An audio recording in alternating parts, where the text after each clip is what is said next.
Biz bardıq. Үйгө киргенде бизди таштар менен урду.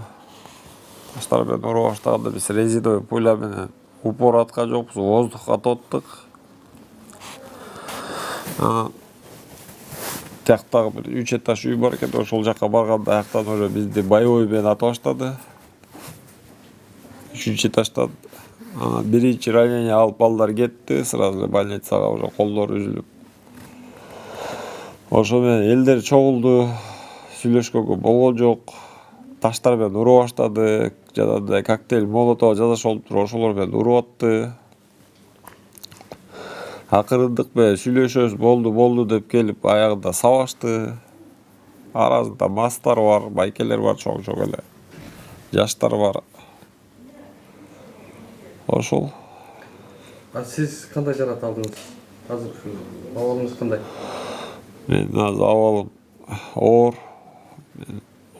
Чекем менен аркам жарылган, башым айрылган, тигилген, колум сыган. Бутумда тигилген биягы. Ошол сотрясение алып жатам.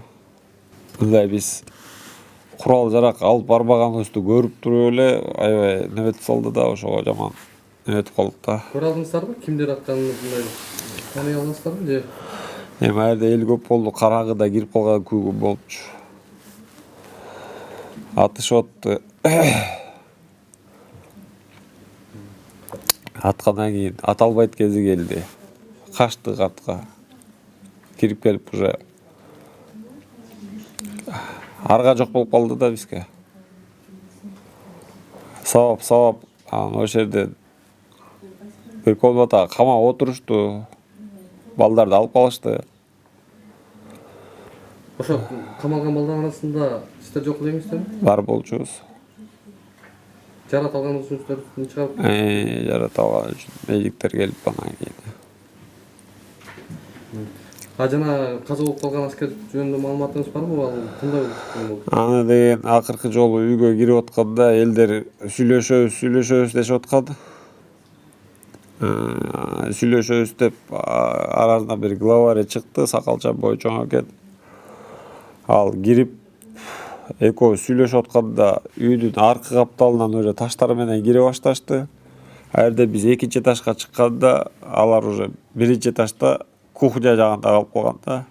Андан кийин ал кишини көрө алган жокмун. Больницага келип анан бияктан угуп атам.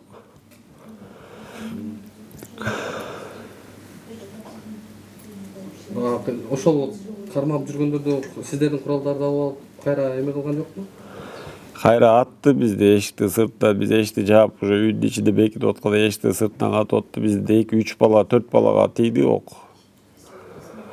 Буттарына, жан башына. Ошол. Анан кийин жанагы дробовик менен атышып атты, чачма менен.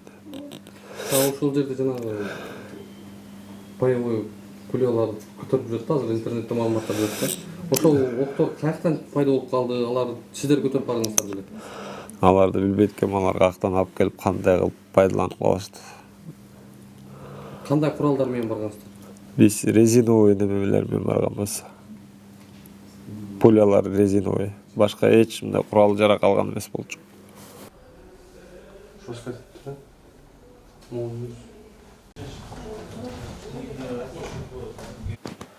Согласно указанию руководства ССН ГКМ Кыргызской Республики, сегодня, 7 августа, в 14 часов поступила команда о принудительном приводе экс-президента Алмазбека Шаршеновича Атамбаева в органы Министерства внутренних дел.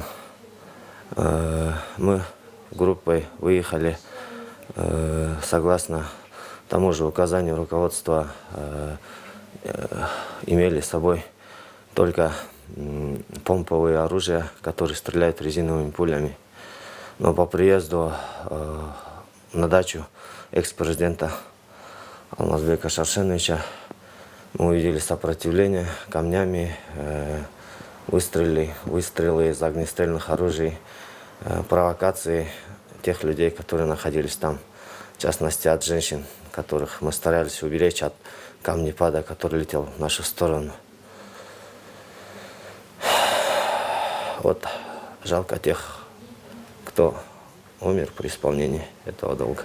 В Сумбуре невозможно было определить, какие пули, но я лично оказал медицинскую помощь своему товарищу, который получил огнестрельное ранение обеих рук и глаза. Вот, даже при самом начале данной операции. Это были боевые?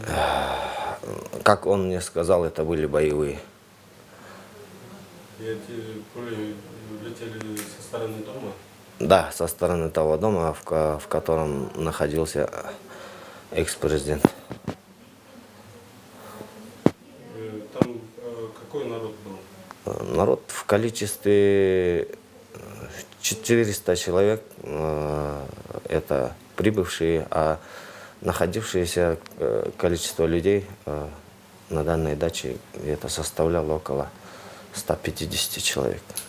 Там Возможно. пьяные? Как? Пьяные. Да, не исключались пьяные лица, которые провоцировали, и женщины, которых мы всегда